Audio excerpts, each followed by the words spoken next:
ఇక వార్తల్లోని వివరాలు చూద్దాం. యాదవులకు అన్ని రకాలుగా అండగా నిలుస్తామని యలమంచిలి మున్సిపల్ చైర్మన్ పిల్లి రవికుమార్ తెలిపారు. వైఎస్ఆర్సీపీ విశాఖ పశ్చిమ నియోజకవర్గం అభ్యర్థి ఆడారి ఆనంద్ కుమార్ విజయం కోరుతూ విశాఖ పశ్చిమ నియోజకవర్గం శ్రీకృష్ణ యాదవ్ సంక్షేమ సంఘం నిర్వహించిన ఆత్మీయ సమావేశంలో ఆమె పాల్గొన్నారు. ముఖ్యమంత్రి వైఎస్ జగన్మోహన్ రెడ్డి ప్రభుత్వం బీసీ వెనుకబడిన ఎంతో కృషి చేశామన్నారు.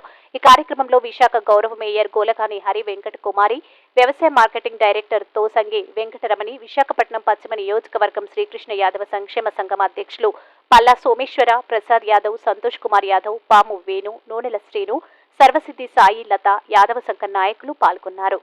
అలాగే వేదిక మీద ఉన్న నంది శ్రీనివాస్ గారికి, సభాధ్యక్షుల వారికి, వేదిక మీద ఉన్న పెద్దలకు, వేదిక ముందు ఉన్న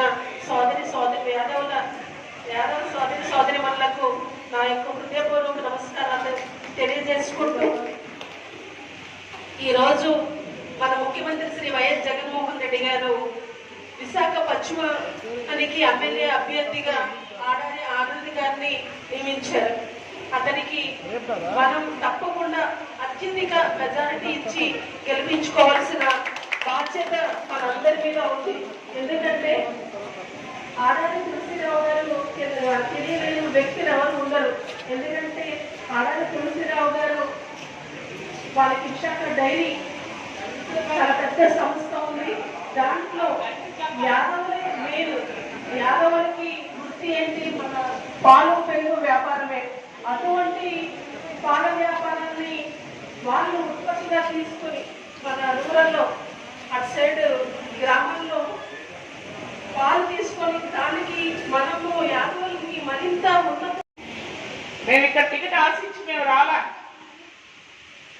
ఎందుకంటే మేము ఇక్కడ ఎవరికి తెలియదు. మీకు తెలియచ్చు, పక్కనే విశాఖ డైరీ ఉంది. విశాఖ డైరీలో ఆడారి తులసిరావు గారు గత 38 సంవత్సరాలు చైర్మన్ గా ఉన్నారు. నాన్నగారి తర్వాత ఇప్పుడు ఆనంద్ అయ్యారు. కానీ ఇక్కడికి ఈ ఫెస్ట్ లోకి జగన్మోహన్ రెడ్డి గారు ఎందుకు పంపించారో మీకు తెలుసా? ఇక్కడ ఎటువంటి అభివృద్ధి జరగడం లేదు, ప్రజలు ఇబ్బంది పడుతున్నారు అన్న ఒకే ఒక కాన్సెప్ట్ లో ఆనంద్ ఇక్కడ పంపించారు. అంతేగాని మాకు నియోజకవర్గాలు లేక కదండి. మా నాన్నగారి పేరు వల్ల మీరు ఏ నియోజకవర్గంలో అయినా, అది చోడవరం కావచ్చు, మాడుగులు కావచ్చు, నర్సీపట్నం కావచ్చు, లేదా మమ్మల్ని తీసుకెళ్ళి శ్రీకాకుళంలో వేసినా కూడా, ఏ మార్పులు వేసినా కూడా మాకంటూ ఒక కుటుంబం ప్రతి గ్రామంలో, నియోజకవర్గంలో ప్రతి గ్రామంలో మాకంటూ ఒక కుటుంబం ఉంటుంది. అది మా కుటుంబం. మాడి రైతులందరూ కూడా ఎక్కడికి వెళ్ళినా కూడా ఒక 150 కుటుంబాలు గ్రామాల్లో నాన్నగారు వెంట ఉంటాయి. సో మమ్మల్ని ఎక్కడేసినా పర్వాలేదు. కానీ నేను అడిగే ముఖ్యమంత్రి గారు, ఎందుకంటే మమ్మల్ని వెస్ట్ పంపిస్తున్నారు మీరు? మా నియోజకవర్గంలో ఉంది ఎలమెంటరీ లేదు, చోడవరం వాళ్ళు అందరూ కూడా వచ్చి అడుగుతున్నారు. కాబట్టి మాకు ఈ రెండింటిలో ఏదో ఒకటి ఇవ్వచ్చు కదా అని అడిగితే ఆయన ఒక మాట అన్నారు. ఎందుకంటే ఫస్ట్ వెళ్ళమన్నప్పుడు మేము అక్కడ నేను ఉన్నాను. ఆ రోజు ఆనందం చెప్పేటప్పుడు ముఖ్యమంత్రి గారి దగ్గర మా పేరే పడలేదు, నేను వెళ్ళాను.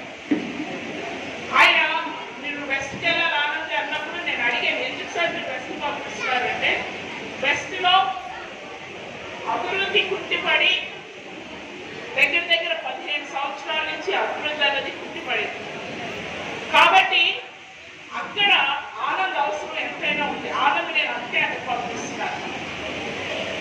సీట్ గురించి వచ్చేటప్పటికప్పుడు మనం ఆలోచించలేదు అని ఆయన చిన్న కష్టం పెట్టి పంపించారు. ఎందుకంటే అప్పుడే మీరు ఇక్కడే నిలబడతారంటే నేను ఎక్కడ కాదంటాను. సరే ఏదో అన్నారు కదా, పక్కనే కదా ఉంటాడు, ఆనంద్ చూసుకుంటాడనే ఉద్దేశంతో నేను కూడా దాన్ని పెద్దగా వ్యతిరేకించలేదు. కానీ ఈరోజు ఆనంద్ గారి ఎలమెంచుల్లో ఉంటుంటే ఒకవేళ చెప్తున్నా, ఈరోజు నాకు ఎంపీ టికెట్ బ్రహ్మాండంగా తీసిస్తుంది దాన్ని. ఏం రెండు చూసుకోవచ్చు కదా. ఒక అనకాపల్లి జిల్లాలో ఉండి అనకాపల్లి జిల్లా కాబట్టి రెండు ఈజీగా అయిపోతుంది. వార్తలు ఇంతటితో సమాప్తం. మళ్ళీ తిరిగి ప్రసారం అయ్యే టీవీ 9 న్యూస్ లో కలుద్దాం. అంతవరకు సెలవు.